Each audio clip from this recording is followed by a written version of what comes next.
On July 26th, President Xi Jinping, who was also General Secretary of the Communist Party of China Central Committee and Chairman of the Central Military Commission, delivered a speech at the opening ceremony of a study session for high-level provincial and ministerial officials, a speech that sets the stage, quite literally, for the 20th National Congress of the Communist Party of China to be held later this year. CPC National Congresses are the most important events on China's political calendar.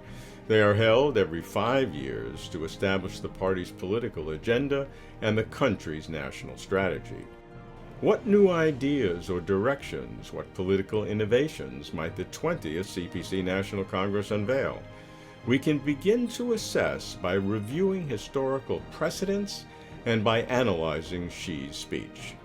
The 19th CPC National Congress in 2017 offered several novel major concepts, including the overarching political philosophy of Xi Jinping thought on socialism with Chinese characteristics for a new era, which was incorporated into the party's constitution, a new principal contradiction in Chinese society between unbalanced and inadequate development and the people's ever-growing needs for a better life, and a new target date of 2035 to basically realize socialist modernization. Might the 20th CPC National Congress have similar categories and themes? President Xi's speech, similar to his analogous speech prior to the 19th CPC National Congress in 2017, sends the clearest signals to date.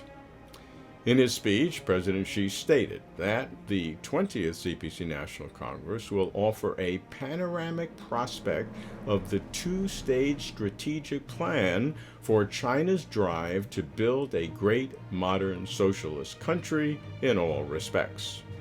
He began with the foundations: adherence to socialism with Chinese characteristics, adapting Marxism to the Chinese context, the new journey to build a modern socialist country in all respects, driving toward the historical process of national rejuvenation, and the primary political guidelines, the five-sphere integrated plan, coordinated progress in economics, politics, culture, social, and eco-environment, and the four-pronged comprehensive strategy. She praised progress over the past 5 years, especially in developing whole process people's democracy and proactively fostering an advanced socialist culture, and in full and strict governance over the party, with coordinated action to see that officials do not have the opportunity, desire, or audacity to commit corruption. Xi was sober in his realistic assessment. Against the backdrop of accelerating global changes unseen in a century and more complex risks, challenges, contradictions, and problems, Xi said that the primary fundamental task is to run our own affairs well, and he stressed the need to make sure the future of China's development and progress remains firmly in our own hands. He reiterated the focus on tackling unbalanced and inadequate development. What stood out to me were signals of high-level priorities for the coming Party Congress, such as the phrases, the new journey, and the next 5 years and beyond. She had strong words about effectively coping with the grave and complex international situation and a stream of severe risks and challenges, and about safeguarding our national dignity and core interests.